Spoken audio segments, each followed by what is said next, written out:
오늘 말씀의 제목은 기쁨 충만, 은혜 충만입니다. 우리에게 현실은 호락호락하지 않습니다. 현실과 마주하는 것은 만만치가 않습니다. 건강의 문제가 지나면 경제적인 문제가 찾아오고, 경제적인 문제가 지나면 가족의 문제가 찾아옵니다. 정신적 스트레스와 염려는 우리의 삶에서 떼려고 해도 뗄 수 없는 한 부분입니다. 이렇듯 호락호락하지 않은 현실을 신앙으로 이겨내십시오라고 간단히 말할 수 없습니다. 신앙으로 간단히 이겨지지 않는 것이죠. 현실은 그렇게 간단하지가 않습니다. 이렇게 간단하지 않은 현실을 바울도 겪고 있었습니다. 바울의 투옥은 기복적인 신앙의 기대들이나 현실적 안정 등과는 모순되는 것이었습니다. 그것과는 거리가 멀었습니다. 바울의 믿음은 고난에서 건져지는 게 아니었습니다. 바울의 믿음은 감당할 수 없는 현실에 있지만 하나님이 그를 강하게 붙잡고 있는 어떤 것이었습니다. 현실이 견디기 어렵고 힘들었지만 하나님이 그를 붙들고 있는 그 강한 붙잡으심을 그가 경험하며 살았던 것입니다.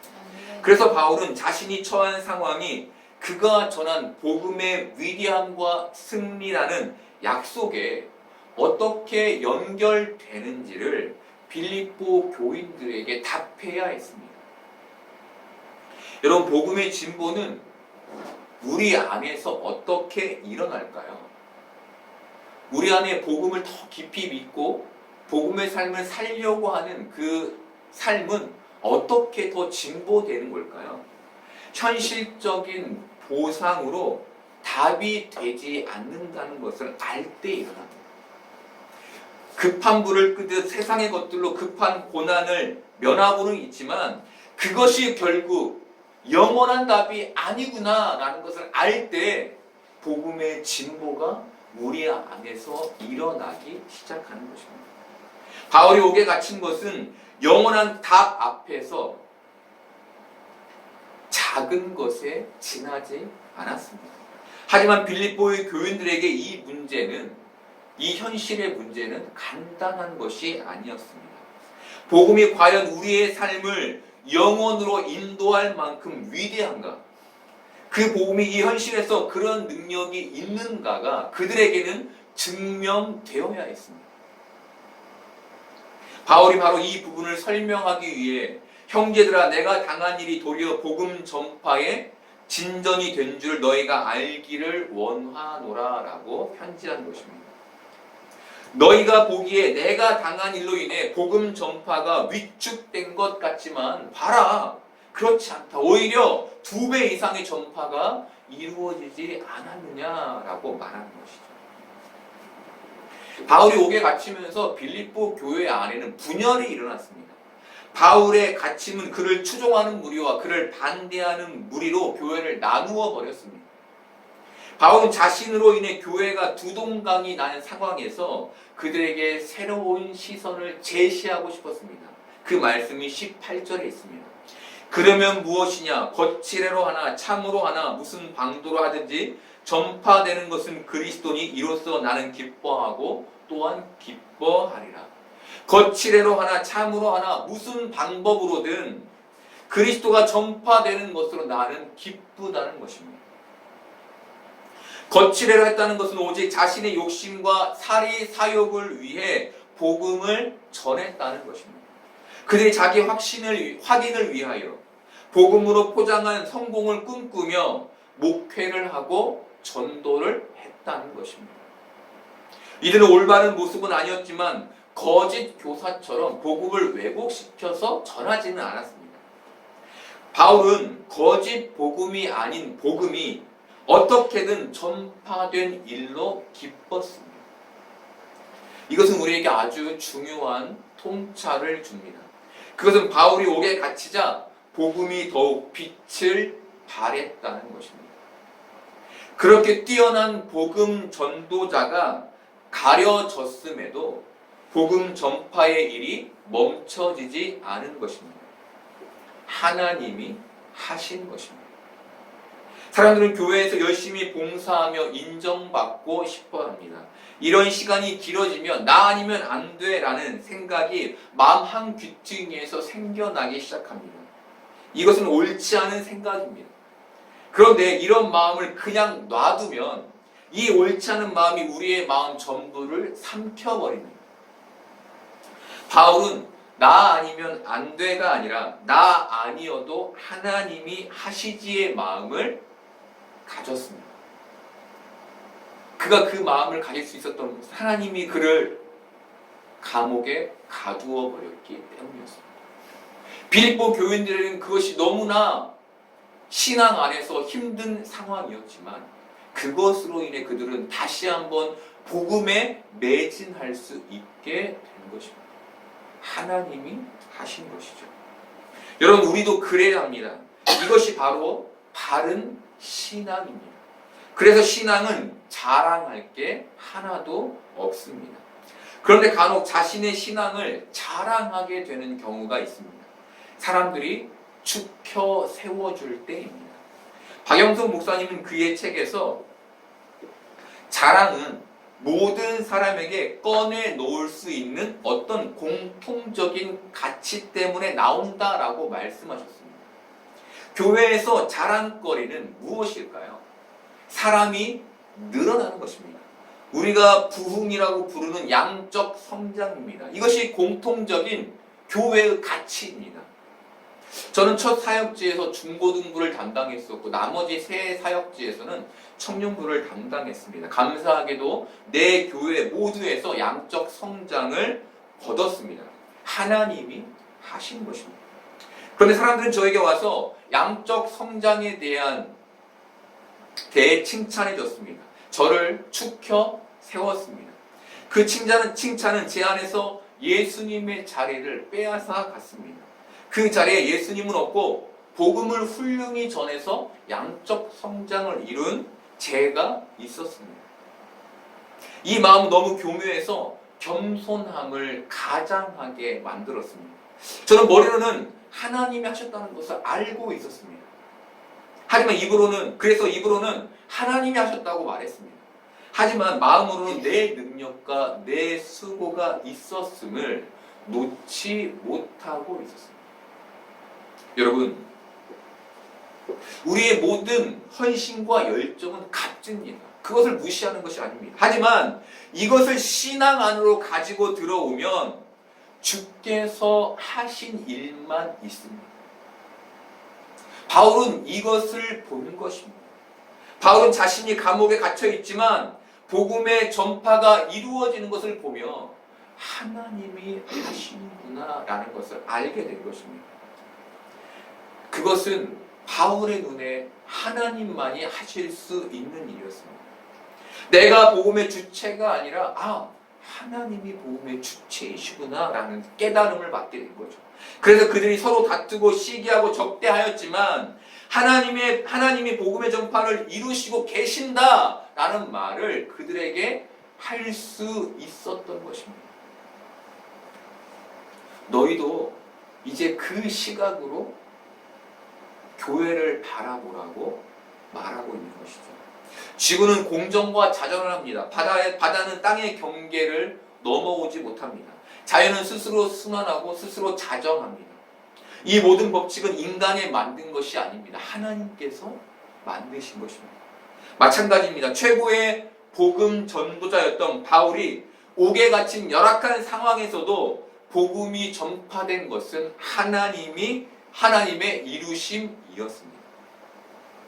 하나님은 모세를 붙잡아 이스라엘 백성들을 출애굽시키셨습니다.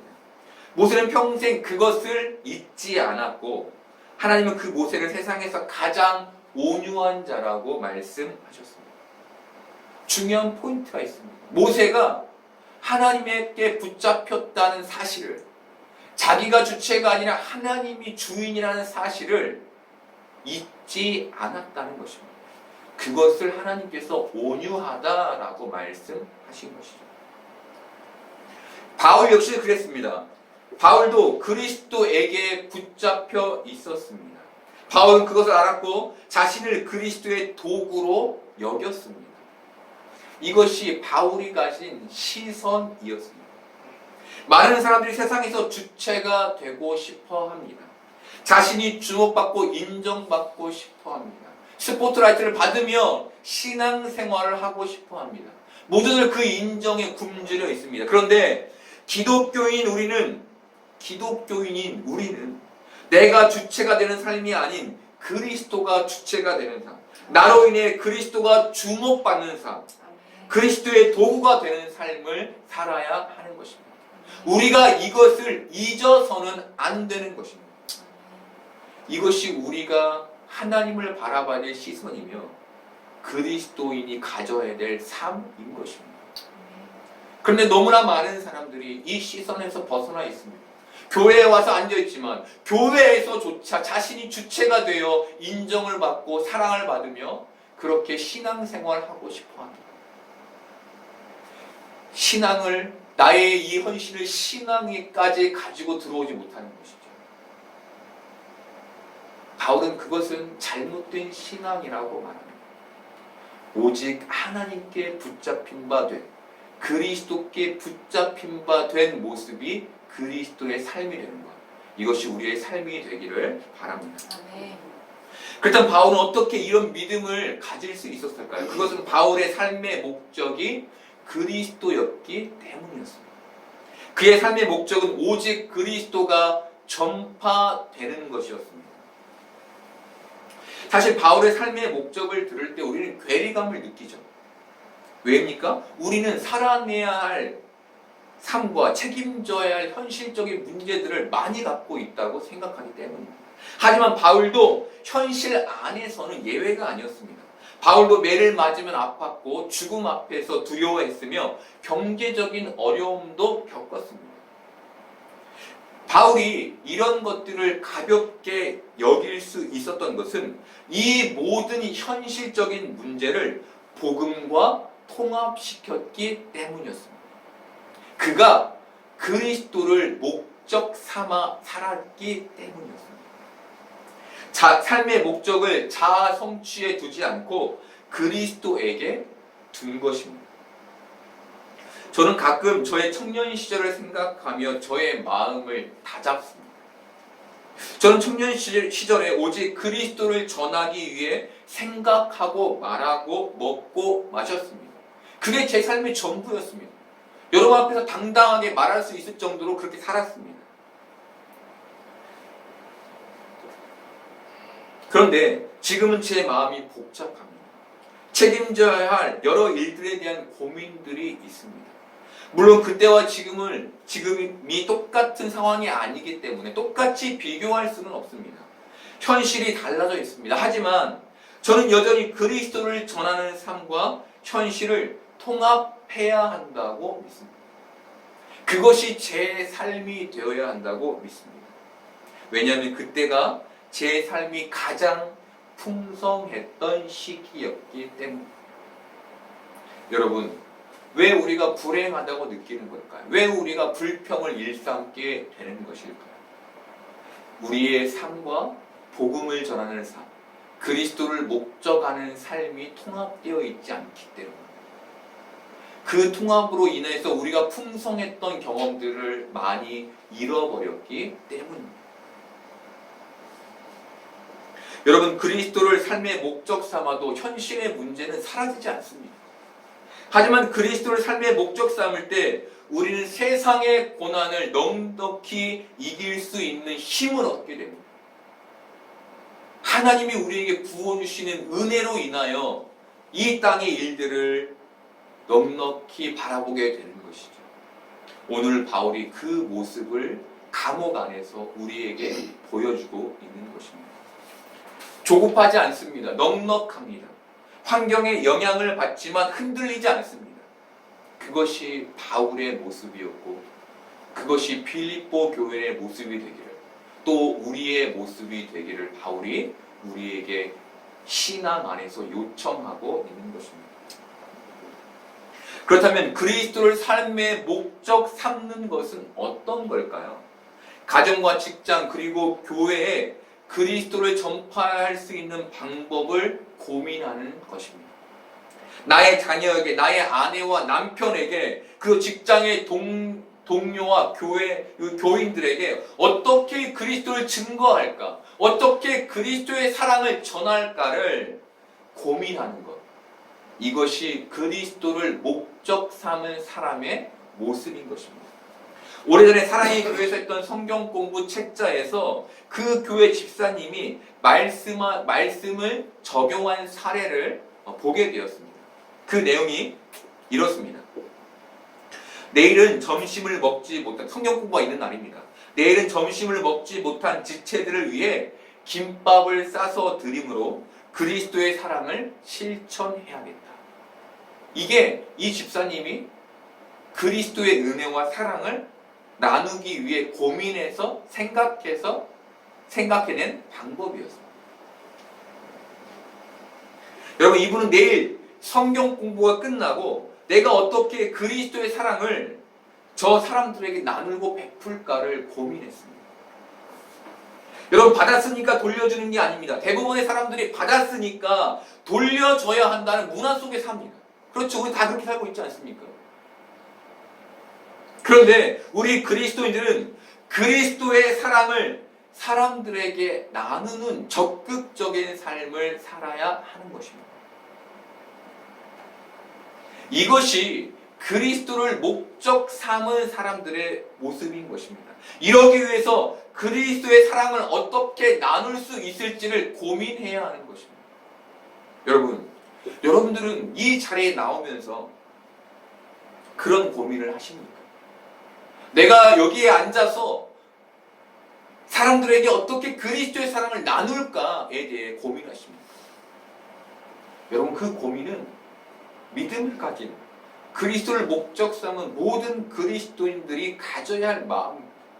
그런데 여러분들에게 그런 기대가 없다면 그것은 큰 문제인 것입니다. 그래서 여러분들이 깨달아야 하는 것이죠. 우리는 그리스도의 사랑을 받은 사람들입니다. 그렇습니까, 여러분? 예, 우리는 그리스도의 무한한 사랑을 받은 사람들입니다. 그러면 교회에서 섬김을 받는 것도 좋지만 교회와 사람을 섬기려는 마음을 가져야 합니다. 어떻게 사랑을 베풀지를 생각하며 이 교회에 와야 하고, 어떻게 그리스도를 세상에 전파할지를 생각하며 직장에 출근해야 하는 것입니다. 오늘도 저 힘든 사람들하고 어떻게 싸워낼까를 고민하는 것이 아니라, 그렇지만 그럼에도 불구하고 저들에게 어떻게 그리스도의 사랑을 전할까를 고민하는 것이 그리스도를 목적 삼은 사람의 모습인 것입니다. 말씀을 보면 마게도냐 지방에만 복음이 전해진 것이 아닙니다. 바울이 갇혔던 감옥의 모든 시위대 안과 그 밖의 모든 사람에게도 복음이 나타났다고 말합니다. 학자들은 바울이 대략 2년 정도 로마의 감옥에 갇혀 있었을 것이라고 봅니다. 바울이 그 안에서 자신의 신세를 한탄만 했다면 그는 이 편지를 이렇게 쓰지 못했을 것입니다. 바울은 그 안에서도 복음을 전했고, 왜입니까? 그가 그리스도를 목적 삼았기 때문이죠. 그 전함으로 인해 사람들은 그가 죄로 인해 감옥에 갇힌 것이 아니라 복음을 전함으로 인해 감옥에 갇힌 것을 알았습니다. 그리고 그의 복음 전함을 들은 사람 중에 예수 그리스도를 영접한 사람이 있었습니다. 여러분, 대단히 중요한 얘기입니다. 왜냐하면 그때는 왕 가이사를 신으로 섬기는 시대입니다. 모든 사람들이 길거리를 지나다가 그 왕의 동상이 있으면 그 앞에서 절을 해야 하는 시대입니다. 근데 바울이 감옥에서 복음을 전했을 때 죽음을 무릅쓰고 예수 그리스도를 받아들인 영혼들이 있었다는 것이죠. 무엇보다 바울이 감옥에 갇혔음에도 복음을 전하는 모습을 본 사람들은 성경에서 형제들이라고 말하죠. 그들은 그 모습에 도전을 받아 주 안에서 신뢰함으로 겁없이 하나님의 말씀을 더욱 담대히 전하게 됐다고 바울은 편지합니다. 아멘. 오직 그리스도만을 목적 삼은 한 사람의 삶이 다른 사람에게 믿음의 동력이 되는 것이죠. 그래, 나도 할 수 있구나. 그래, 나도 저렇게 전해야 되겠다. 그래, 나도 감옥에 갇힐 것을 두려워하지 않고 저렇게 살아야겠구나. 한 사람의 헌신이, 한 사람의 그리스도의 목적 삼은 삶이 많은 영혼들에게 믿음의 삶을 도전하게 된 것입니다. 복음의 진보가 일어난 겁니다. 여러분, 교회는 어떻게 성장하는 줄 아십니까? 교회는 여러 사람의 헌신으로 성장하지 않습니다. 교회는 한 사람의 헌신으로 성장합니다. 우리가 생각하기에는 많은 사람이 막 그 일에 매달려야만 교회가 성장할 것 같지만 그렇지 않습니다.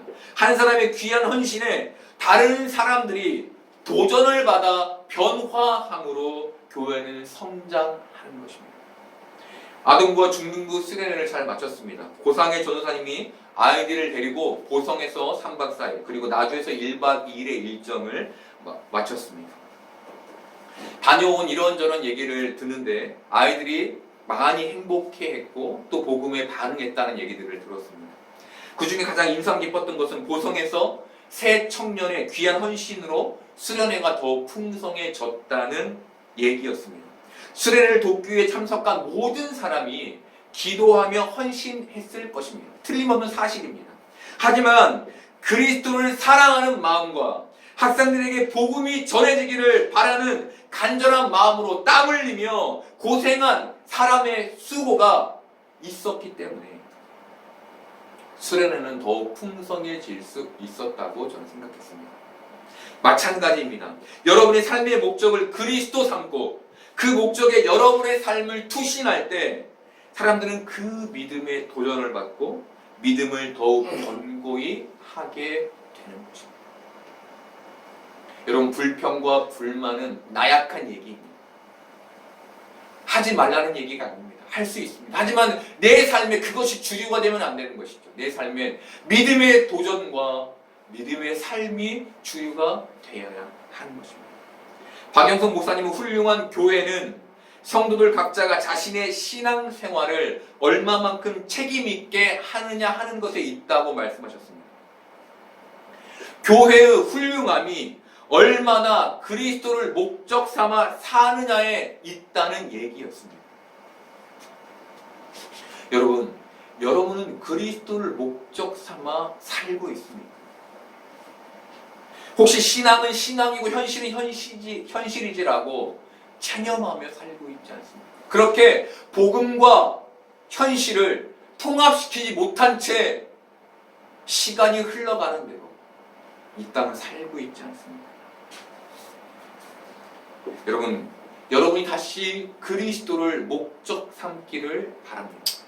여러분들이 그리스도의 사랑을 어떻게 전할까, 그리스도의 복음을 어떻게 전할까를 다시 한번 고민할 수 있기를 바랍니다. 그것으로 인해 여러분 안에 바울처럼 기쁨이 충만하기를 바랍니다. 여러분, 바울은 감옥에 갇혀 있었고 빌립보 교회는 분열되어 있었습니다. 현실적으로 기뻐할 수 없는 상황입니다. 그런데 바울은 복음이 전파된 것으로 기쁘다고 편지합니다. 바울이 이런 상황 속에서 기쁨을 가질 수 있었던 것은 그에게 은혜가 충만했기 때문이었습니다. 지난주에 은혜가 무엇인지 말씀드렸습니다. 다시 한번 설명하면 은혜란 나의 과거와 현재와 미래를 관통하고 있는 하나님의 개입하심입니다. 나에게 과거의 믿음을 주신 하나님께서 현재 나에게 기쁨과 행복 그리고 고난과 고통을 주심으로 믿음을 굳게 하시고 더 나아가 그 믿음이 미래에 당도하게 하시는 것, 이것이 은혜입니다. 개입이란 내 삶을 누군가가 흩어놓는 것을 말합니다. 내 생각과 다른 생각을 들려주고 내가 가는 길이 옳지 않다고 막아서는 것입니다. 그래서 때로는 불쾌하고 때로는 듣고 싶지 않습니다. 그런데 이것이 은혜입니다. 이것이 하나님의 개입하심입니다. 우리는 그런 하나님의 개입이 없으면 믿음을 떠날 수밖에 없는 연약한 존재입니다. 바울도 그것을 알았습니다. 바울이 감옥에 갇혔을 때 그것을 그는 알았습니다. 자신이 연약한 존재이구나. 그래서 그는 자신의 삶에 하나님의 개입이 필요하다는 것을 부인할 수 없었습니다. 다시 말하면 그가 자기 안에 은혜가 충만하다는 것을 깨달았다는 것입니다. 현실은 연약했지만 그 개입이 없으면 자신이 믿음에서 버려지게 된다는 것을 그건 아는 것이죠. 그래서 그는 은혜가 충만했던 것입니다.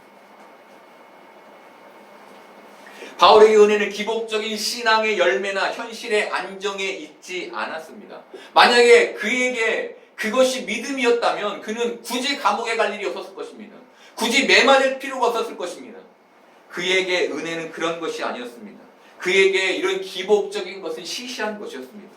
그에게 하나님의 은혜는 오직 구원이었습니다. 바울은 자신의 삶을 하나님의 개입이라는 큰 종이 위에 펼쳐놓고 그 안에서 구원으로 자신의 삶을 읽어간 것입니다. 네. 마태복음 20장을 보면 포도원 품꾼 비유가 나옵니다. 이 비유의 시작이 이렇습니다. 마태복음 20장 1절 보겠습니다. 천국은 마치 품꾼을 얻어 포도원에 들여보내려고 이른 아침에 나간 집 주인과 같습니다. 천국은 품꾼을 얻으려고 이른 아침에 나간 고용주와 같답니다. 고용주, 사장과 같답니다. 집 주인은 포도원에 들일 일꾼을 이른 아침, 오전 9시, 오후 12시, 오후 3시, 그리고 오후 5시에 부릅니다. 그리고 일이 맞춰졌을 때 가장 늦게 부른 사람부터 한 데나리온을 줬습니다. 당연히 새벽부터 와서 일한, 떼앞 쳐서 고생한 사람들은 더 많은 임금을 받을 것이라고 기대했을 것입니다. 하지만 그들 역시 한 데나리온을 받게 됐습니다.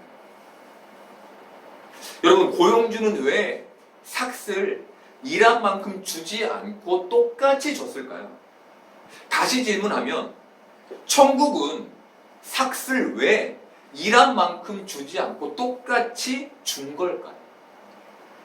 천국은 왜 그렇게 한 걸까요? 오늘 이 말씀의 핵심은 은혜입니다. 은혜. 여러분, 우리가 받은 은혜가 무엇입니까? 구원이죠. 구원. 구원은 영원한 생명을 얻는 것인데 구원에는 크고 작음이 없습니다. 네. 하나님의 사랑을 받고 하나님을 사랑하는 사람이면 구원을 받게 됩니다. 어떤 사람은 10살의 구원을 받아서 80살까지 살고 어떤 사람은 79살의 구원을 받아서 80살에 죽었다고 합시다. 10살에 구원받아 80살이 된 사람이 79살에 구원받아 80살이 된 사람을 보며 하나님! 저는 하나님 앞에서 봉사도 하고 전도도 하고 예배도 그렇게 드렸는데 저에게 왜 구원을 더 안 주십니까? 라고 따질 수 있을까요? 그럴 수 없죠. 왜입니까? 구원은 양적인 것이 아니기 때문입니다. 그래서 이 비유는 우리가 가지고 있는 양적인 경제관념으로는 이해할 수 없습니다. 이것은 질적인 것으로 이해해야 합니다. 그것을 성경은 약속이라고 표현합니다. 약속. 주인은 그들에게 약속을 지켰습니다. 예수님은 천국이 바로 그 약속을 지키는 주인과 같다고 말씀하신 것입니다. 아멘. 여러분, 우리는 구원을 약속받았습니다.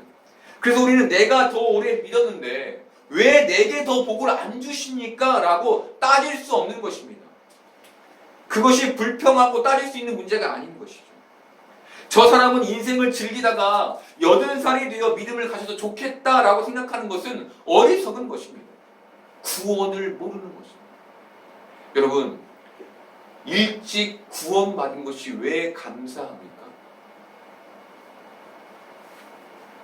우리가 이미 구원받았기 때문입니다.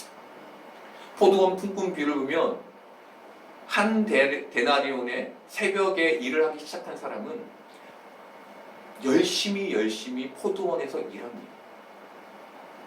그것이 우리의 모습이 되어야 합니다. 그것이 그리스도를 목적 삼은 사람의 모습인 것입니다. 그런데 우리는 하나님, 제가 이렇게 하는데 왜 제게 복을 더 안 주십니까? 라고 불평만 하고 있지 않습니까? 이른 아침에 불려와 축복을 받은 사람인데 그 축복은 저리 멀리 버려두고 왜 저에게 복을 주시지 않습니까? 라며 하나님께 따지고만 있지 않습니다. 지금 우리가 기뻐해야 할 것은 내가 저 세상 사람들보다 먼저 하나님의 변하지 않는 사랑 가운데 있게 되는 것입니다. 아멘. 여러분, 저들은 언제 구원을 받을지 모릅니다. 아니, 구원을 받지 못할지도 모릅니다. 그런데 지금은 우리가 구원받지 않았습니다. 이것이 우리에게 값진 은혜인 것입니다. 아멘. 이것이 바울이 불행을 하나님의 뜻으로 해석할 수 있었던 이유였습니다. 이것이 바로 바울이 가진 은혜의 충만이었습니다. 여러분, 바울은 18절 후반절에서 전파되는 것은 그리스도니 이로써 나는 기뻐하고 또한 기뻐하리라 라고 말합니다. 바울은 매여 있었고 사람들이 그를 인정해 주지 않았지만 그는 오직 그리스도가 전파되는 것으로 기뻤습니다. 왜냐하면 그의 삶의 목적이 그리스도의 전파에 있었기 때문입니다. 진짜 현실이 만만치 않았지만 그는 복음이 전파되는 것으로 기뻤습니다. 그 안에 그리스도가 가득했고 그를 그리스도가 붙잡고 계셨으며 구원의 약속이 그에게 분명했기 때문입니다. 여러분, 우리는 나의 영의, 나의 체면이 아닌 그리스도를 목적 삼아야 합니다. 그래야 세상의 풍랑을 이겨낼 힘이 생깁니다. 그래야 이 세상에서 내가 불평하지 않고 기뻐할 수 있게 됩니다. 여러분이 그리스도를 목적 삼아 주위와 세상을 그리스도의 사랑으로 섬겨갈 수 있기를 바랍니다. 가정에서, 직장에서, 삶의 어떤 곳이든 그곳에 가게 되면 그곳에 내가 어떻게 그리스도의 사랑을 전할까 그렇게 고민하는 여러분들 되기를 바랍니다. 그리고 하나님의 개입이라는 큰 종이에 우리의 인생을 펼쳐놓고 우리의 인생의 순간순간을 구원의 약속으로 읽어내시는 여러분들 되시기를 바랍니다. 그래서 여러분들의 삶에 하나님의 은혜와 기쁨이 충만하기를 소망합니다.